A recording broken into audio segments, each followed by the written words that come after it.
Selamat datang di video panduan tutorial pelaporan SPT tahunan PPh Badan menggunakan Cortex. Saat ini Cortex tersedia dalam dua bahasa, bahasa Inggris dan bahasa Indonesia. Pada video ini, kita akan membahas satu alur pembuatan SPT tahunan PPh Badan di Cortex berbahasa Indonesia. Sebagai perhatian, informasi yang disampaikan pada media ini dapat berubah sesuai dengan perkembangan ketentuan perpajakan terbaru dan proses pengembangan sistem. Tutorial ini akan menjelaskan tentang tata cara pengisian SPT tahunan PPh bagi wajib pajak badan yang bergerak di bidang usaha perdagangan dan memiliki penghasilan bruto antara 4,8 miliar sampai dengan 50 miliar setahun. Berikut 4 tahapan pelaporan SPT tahunan PPh Badan, yaitu tahap persiapan dokumen, tahap login dan buat SPT dengan akun PIC, tahap pengisian induk SPT, dan terakhir, tahap pengisian lampiran SPT. Tahap pertama, persiapan dokumen. Pada tahapan ini, silakan kawan pajak mempersiapkan dokumen yang dibutuhkan, antara lain laporan laba rugi, neraca, bukti pemotongan atau pemungutan PPh dari lawan transaksi tentunya, dan atau dokumen lainnya. Masuk tahapan kedua, login dan buat SPT. Untuk login ke aplikasi Cortex, silakan kawan pajak kunjungi laman www.cortexdjp.pajak.go.id.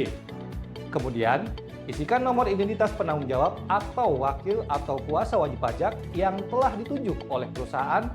Dalam hal ini adalah NIK atau NPWP 16 digit orang pribadi. Lanjutkan dengan menuliskan kata sandi, kode keamanan, lalu klik login. Setelah berhasil login, pada kolom drop-down list, akun wajib pajak, pilih NPWP perusahaan untuk melakukan impersonate ke akun wajib pajak badan. Pastikan sudah muncul keterangan, "You are currently impersonating user perusahaan" sebelum lanjut ke tahap berikutnya. Untuk melanjutkan pelaporan SPT tahunan PPh Badan, silakan kawan pajak pilih modul surat pemberitahuan atau SPT, lalu pilih menu surat pemberitahuan atau SPT. Pada halaman submenu konsep SPT, silakan kawan pajak klik buat konsep SPT. Selanjutnya, silakan pilih jenis SPT PPh Badan. Klik lanjut. Kemudian, kawan pajak pilih periode dan tahun pajak. Klik lanjut. Berikutnya, pilih model SPT normal, diakhiri dengan pilih buat konsep SPT. Selanjutnya, draft SPT PPh Badan akan terbentuk dan muncul pada daftar konsep SPT. Berikutnya, klik icon pensil untuk membuat draft SPT tahunan badan. Sebagai catatan, berbeda dengan aplikasi sebelumnya, proses penyiapan SPT tahunan badan di Cortex dimulai dari pengisian induk SPT terlebih dahulu, baru kemudian dilanjutkan dengan pengisian lampirannya. Masuk ke tahapan ketiga, pengisian formulir induk SPT. Mari kita mulai pengisian SPT-nya. Pertama, pada bagian A, silakan pilih metode pembukuan atau pencatatan yang dilakukan menggunakan stelsel aktual atau juga stelsel kas. Awalnya, metode yang terpilih secara otomatis oleh sistem adalah metode pembukuan dengan stelsel aktual. Untuk dapat mengubah metode pembukuan menjadi stelsel kas, kawan pajak harus menyampaikan pemberitahuan penggunaan pembukuan dengan stelsel kas terlebih dahulu, sesuai ketentuan yang berlaku. Selanjutnya adalah bagian B. Pada bagian ini, kawan pajak harus memilih sektor usaha laporan keuangan sesuai dengan kondisi masing-masing wajib pajak. Dalam video kita kali ini, memilih sektor usaha dagang.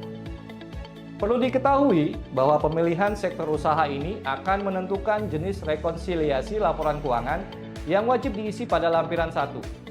Karena kita sudah memilih sektor usaha dagang, maka kita akan melengkapi lampiran L1C. Berikutnya, kawan pajak diminta menjawab pertanyaan, apakah laporan keuangan diaudit oleh akuntan publik atau tidak? Dalam tutorial kali ini, kita isi dengan tidak. Karena untuk contoh kali ini, laporan keuangan tidak diaudit oleh akuntan publik. Selanjutnya di bagian C, kawan pajak diminta menjawab beberapa pertanyaan. Dalam video ini, pada bagian C angka 1 huruf A, kita isi dengan tidak. karena kita contohkan kalau pajak tidak menerima atau memperoleh penghasilan dari usaha dengan peredaran bruto tertentu yang dikenakan PPh yang bersifat final. Selanjutnya pada bagian C angka 2, kita isi dengan ya, karena kita contohkan kawan pajak memiliki penghasilan yang dikenakan PPh final berupa pendapatan dari sewa tanah dan atau bangunan.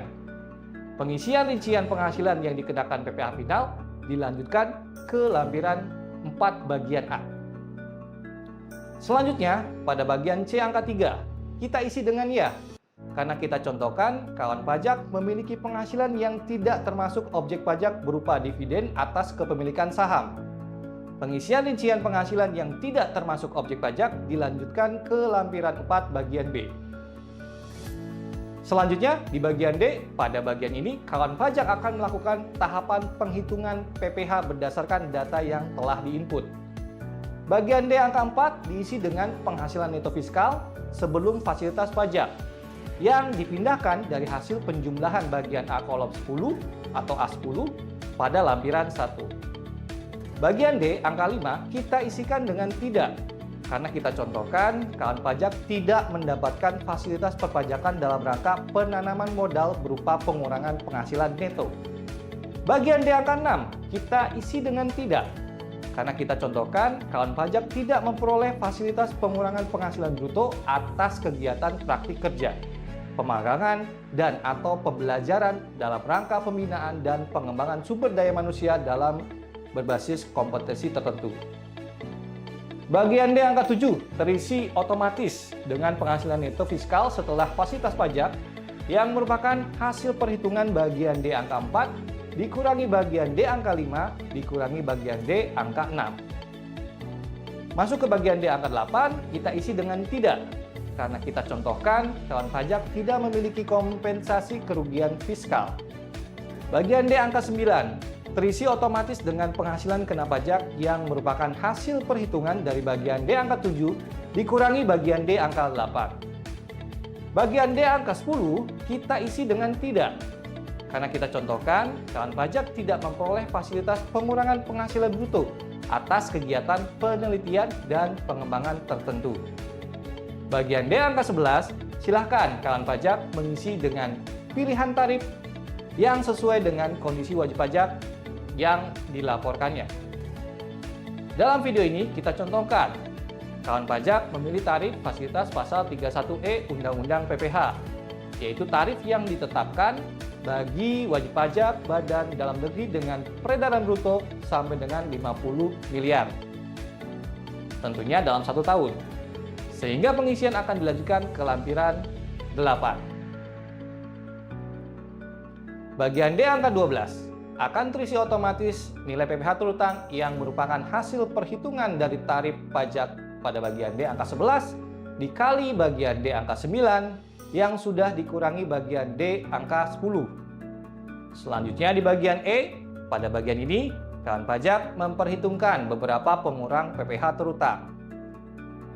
Di bagian E angka 13 kita isi dengan ya, karena kita contohkan kawan pajak memiliki kredit pajak yang dipotong atau dipungut oleh pihak lain, sehingga pengisian dilanjutkan ke lampiran 3. Dan jumlah kredit pajak pada bagian ini akan dipindahkan dari jumlah kredit pajak pada lampiran 3 tersebut.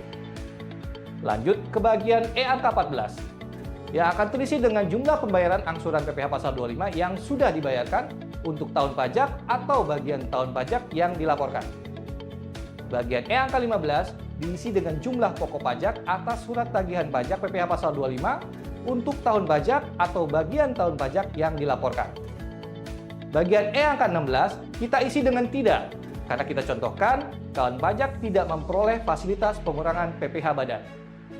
Lanjut ke bagian F, kawan pajak akan memperhitungkan nilai PPh kurang atau lebih bayar pada SPT tahunan PPh badan yang dilaporkan. Bagian F angka 17 huruf A menunjukkan secara otomatis nilai PPh yang kurang atau lebih bayar. Pada bagian F angka 17 huruf B kita isi dengan tidak, karena kita contohkan kawan pajak tidak memperoleh surat keputusan persetujuan pengangsuran atau penundaan pembayaran pajak. Bagian F angka 17 huruf C menunjukkan secara otomatis nilai PPh yang masih harus dibayar atau lebih dibayar. Bagian F angka 18 huruf A dan B akan terisi otomatis. Nilainya jika SPT tahunan kawan pajak dilakukan pembetulan. Selanjutnya, pada bagian angka 19 huruf A, kawan pajak memilih prosedur pengembalian akan diselesaikan melalui pemeriksaan atau pengembalian pendahuluan sesuai ketentuan perpajakan yang berlaku. Sedangkan pada bagian angka 19 huruf B, kawan pajak memilih nomor rekening yang sudah diinput pada profil wajib pajak yang akan digunakan sebagai tujuan pengembalian kelebihan pembayaran pajak. Dalam video ini, karena kita contohkan kawan pajak menyampaikan SPT tahunan berstatus kurang bayar, maka bagian F angka 18 dan 19 kita lewati. Selanjutnya di bagian G, kita isi dengan tidak. Karena kita contohkan, kawan pajak bukan merupakan wajib pajak tertentu yang harus menyampaikan laporan penghitungan angsuran PPh pasal 25.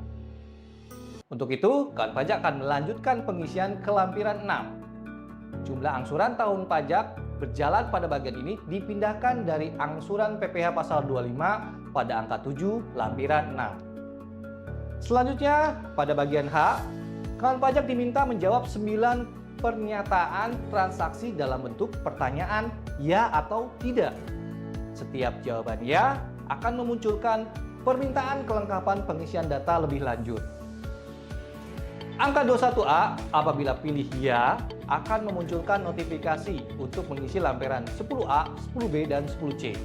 Angka 21B apabila pilih ya akan memunculkan notifikasi untuk mengisi lampiran 10D.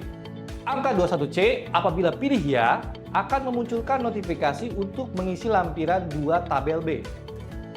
Begitupun angka 21D apabila pilih ya akan memunculkan notifikasi untuk mengisi lampiran 2 tabel B. Angka 21E apabila pilih ya akan memunculkan notifikasi untuk mengisi lampiran 9. Angka 21F apabila pilih ya akan memunculkan notifikasi untuk mengisi lampiran 11A. Angka 21G apabila pilih ya akan memunculkan notifikasi untuk mengisi lampiran 13A.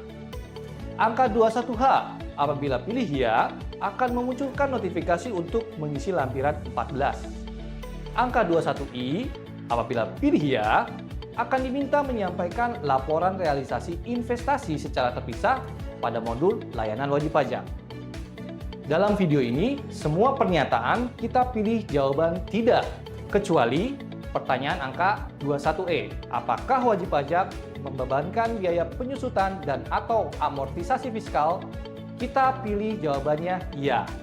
Karena kita contohkan, kawan pajak memiliki harta yang harus dihitung, nilai penyusutan atau amortisasinya secara fiskal, sehingga wajib pajak akan melanjutkan pengisian ke lampiran 9. Pada bagian I, kawan pajak diminta untuk mengunggah lampiran-lampiran yang dipersyaratkan sebagai kelengkapan penyampaian SPT tahunan PPh Badan. Dalam video ini, kita wajib melampirkan laporan keuangan atau laporan keuangan yang telah diaudit pada bagian I, huruf A, angka 1 dengan klik pilih, kemudian pilih file laporan keuangan dalam bentuk file PDF, pilih open, dan lanjutkan dengan klik unggah. File laporan keuangan yang berhasil diunggah akan terlihat pada kolom terkait. Selain itu, pada bagian ini kawan pajak juga dapat mengunggah dokumen-dokumen lainnya yang memang dipersyaratkan. Pada bagian J, kawan pajak harus mencentang pernyataan dan mengisikan posisi penandatangan sebelum melakukan penyampaian SPT tahunan PPh Badan. Nah, berikutnya kita masuk ke tahapan keempat, yaitu pengisian lampiran SPT. Kita mulai dengan lampiran 1C.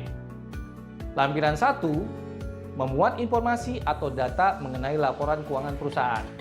Lampiran 1 akan muncul secara otomatis setelah kawan pajak melakukan pemilihan sektor usaha pada drop-down list di bagian B angka 1 di halaman induk SPT.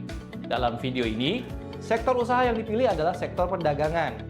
Maka lampiran 1 yang tertampil adalah lampiran L1C. Sebagai informasi, apabila kawan pajak adalah bagian dari wajib pajak yang menyampaikan laporan keuangan dengan format XBRL, maka kolom laporan keuangan komersil dapat terprepopulasi secara file XBRL yang telah dibuat sebelumnya. Jika tidak, maka kawan pajak perlu memasukkan data laporan keuangan secara key-in pada lampiran 1 ini. Lampiran 1 terdiri dari 2 bagian utama, yaitu bagian A, laporan laba rugi, dan bagian B, laporan posisi keuangan atau neraca. Kita akan melakukan input data secara key-in sesuai dengan contoh laporan keuangan yang telah disiapkan untuk keperluan tutorial SPT tahunan PPh Badan ini. Pada video kali ini akan dicontohkan cara penginputan bagian A terkait dengan laporan laba rugi untuk akun-akun sebagai berikut. Contoh pertama untuk akun penjualan domestik. Kita isikan dengan langkah berikut ini. Berikutnya kita masuk ke akun yang berikutnya, yaitu akun kedua. Gaji, upah, bonus, gratifikasi, honorarium, THR, dan sebagainya.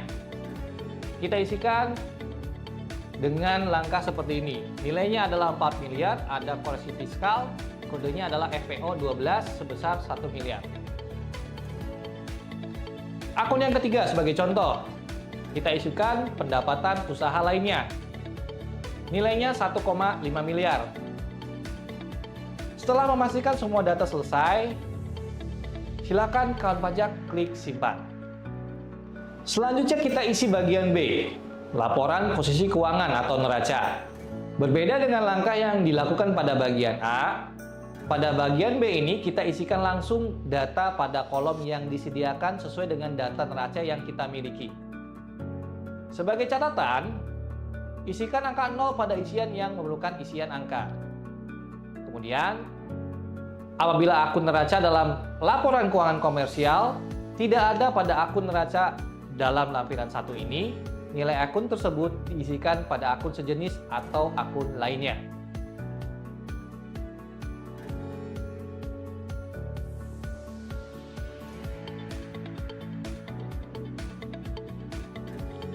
Setelah memastikan semua data selesai diisi, silahkan kawan pajak klik simpan konsep.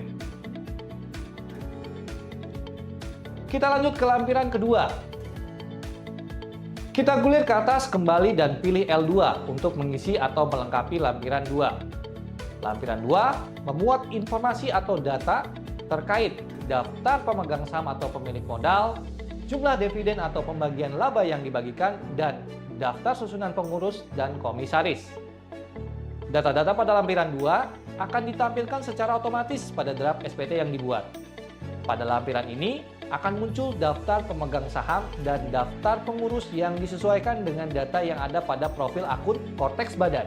Kawan pajak dapat mengklik ikon pensil pada setiap daftar pemegang saham atau pengurus untuk menyesuaikan terkait data negara asal, jumlah dan persentase modal disetor, dan jumlah pembagian laba yang diberikan atau dividennya.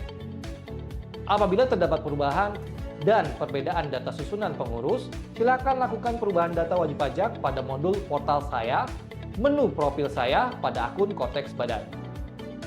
Jika isian sudah lengkap dan sesuai, silakan gulir ke bawah dan klik simpan konsep. Lanjut ke lampiran L3. Kita gulir ke atas kembali dan pilih tab L3 untuk mengisi atau melengkapi lampiran ketiga.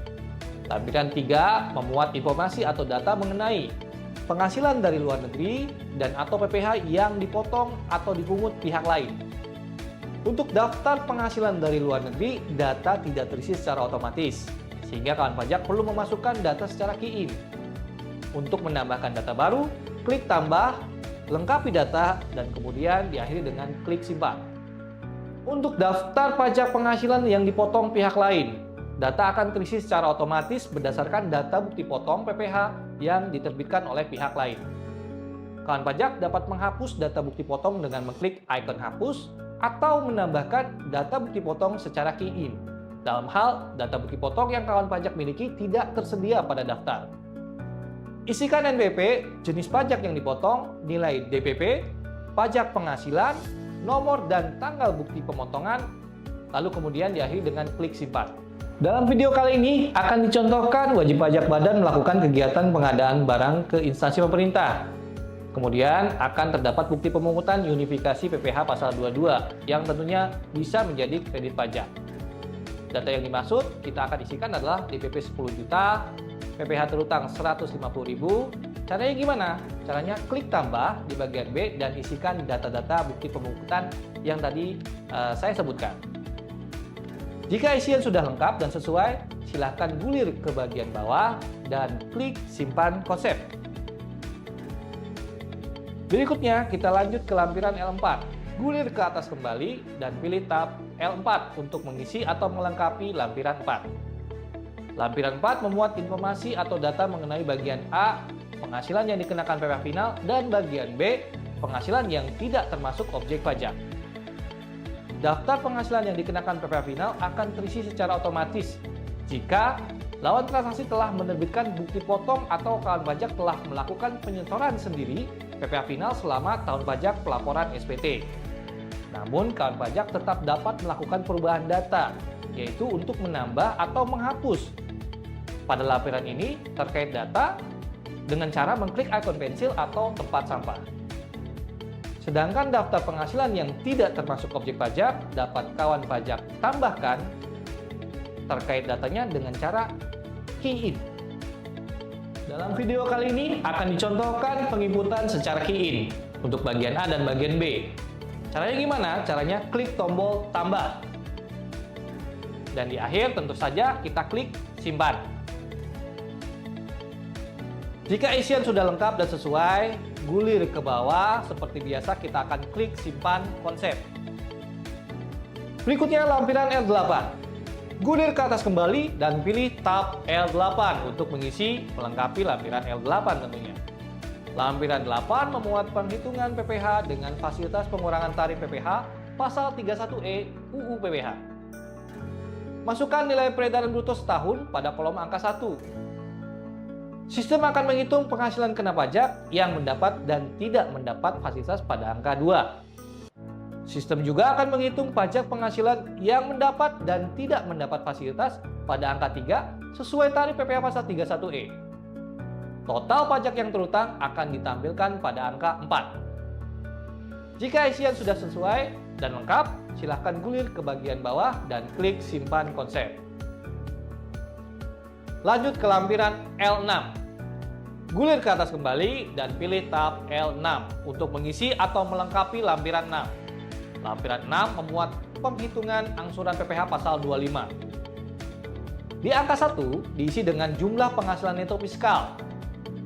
Di angka 2 akan terisi otomatis dengan jumlah kompensasi kerugian fiskal tahun pajak berjalan yang dipindahkan dari jumlah kompensasi kerugian fiskal tahun pajak berjalan pada lampiran 7. Dalam video kali ini tidak ada kompensasi kerugian fiskal, maka nilainya adalah 0.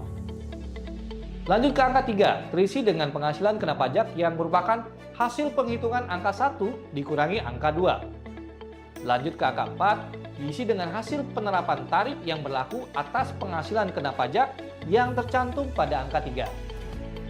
Di angka 5, diisi dengan kredit pajak sehubungan dengan penghasilan yang menjadi dasar penghitungan angsuran PPh pasal 25 sebagaimana dimaksud pada angka 1. Dan berikutnya angka 6, diisi dengan jumlah PPh yang masih harus dibayar sendiri yang merupakan hasil perhitungan dari angka 4 dikurangi dengan angka 5. Dan terakhir di angka 7 diisi dengan jumlah angsuran PPh pasal 25 tahun pajak berjalan, yaitu hasil dari angka 6 dibagi 12 atau banyaknya jumlah bulan dalam bagian tahun pajak. Jumlah angsuran PPh pasal 25 tahun pajak berjalan pada bagian ini dipindahkan ke formulir induk bagian G. Penghitungan angsuran PPh pasal 25 tahun berjalan. Jika isian sudah lengkap dan sesuai, silakan gulir ke bawah dan klik simpan konsep. Lanjut ke lampiran L9.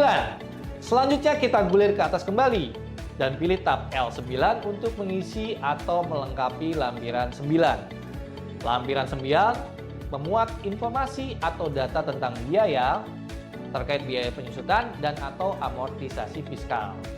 Pada lampiran 9 terdapat 3 golongan harta yang harus diisi, yaitu harta berwujud, bangunan, dan harta tidak berwujud. Kawan pajak dapat mengisi secara key in atau menggunakan skema impor data XML. Pada perhitungan penyusutan harta berwujud, terdapat 4 kelompok harta, yaitu kelompok 1, 2, 3, dan 4. Pada perhitungan penyusutan bangunan, terdapat 2 kelompok bangunan, yaitu bangunan permanen dan tidak permanen. Sementara pada perhitungan amortisasi, harta tidak berwujud sama seperti harta berwujud, terdapat 4 kelompok harta, yaitu kelompok 1, 2, 3, dan 4. Perbedaan kelompok tersebut menunjukkan perbedaan tarif penyusutan dan atau amortisasi berdasarkan metode penyusutan atau amortisasi yang dipilih. Silakan kawan pajak isi data terkait jenis harta, bulan atau tahun perolehan, harga perolehan, nilai sisa buku fiskal pada awal tahun, metode penyusutan atau amortisasi, besar penyusutan atau amortisasi fiskal tahun ini, yaitu sesuai dengan golongan dan kelompok hartanya. Dalam video kali ini akan dicontohkan pengisian secara key-in untuk harta berwujud kelompok 1 peralatan elektronik, yang mana masanya adalah Januari 2024, nominalnya adalah 20 juta, terkait dengan metode penyusutannya adalah garis lurus, dan nilai terkait dengan penyusutannya adalah sebesar 5 juta. Caranya seperti ini.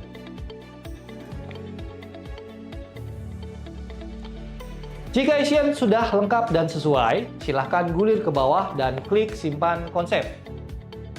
Masuk kembali ke lampiran L11B. Kita gulir ke atas, pilih tab L11B untuk mengisi atau melengkapi lampiran 11B. Lampiran 11B memuat penghitungan biaya pinjaman yang dapat dibebankan untuk keperluan penghitungan pajak penghasilan.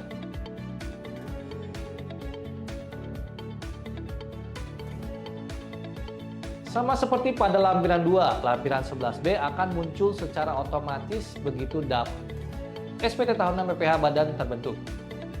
Secara sistem, kolom-kolom dalam lampiran 11B ini akan otomatis terisi sesuai penghitungan earning before interest, tax, depreciation, and amortization, atau kita sebut EBITDA. Namun kawan pajak bisa mengubah isian data sesuai dengan kondisi sebenarnya. Pengisian lampiran L11B dapat didukung dengan penghitungan debt to equity ratio atau DER dan perhitungan biaya pinjaman. Pastikan semua data telah sesuai. Jika sudah yakin dan tidak ada kesalahan, klik bayar dan lapor untuk menyelesaikan proses pelaporan SPT. Sistem akan memunculkan pemberitahuan sebagai berikut. Silahkan klik close untuk melanjutkan.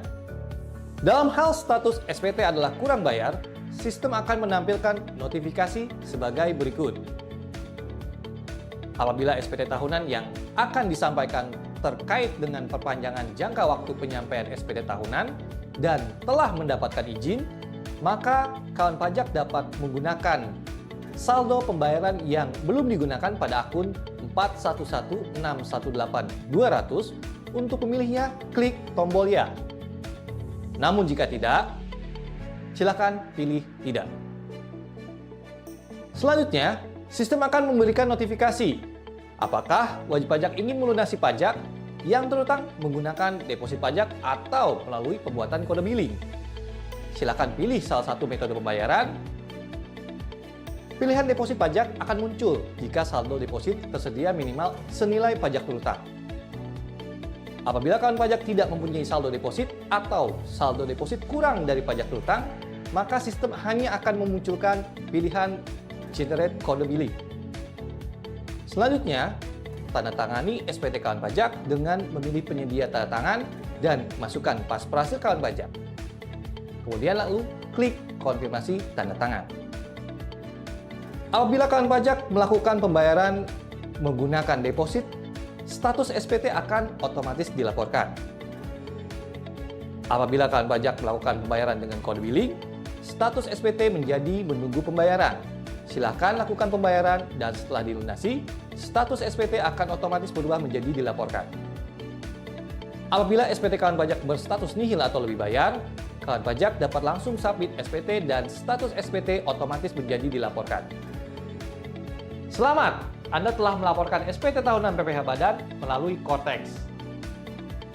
Jika Anda masih memerlukan bantuan, silakan mengunjungi www.pajak.go.id atau menghubungi Kring Pajak di 1500200 atau subscribe di Ditjen Pajak RI untuk video tutorial lainnya.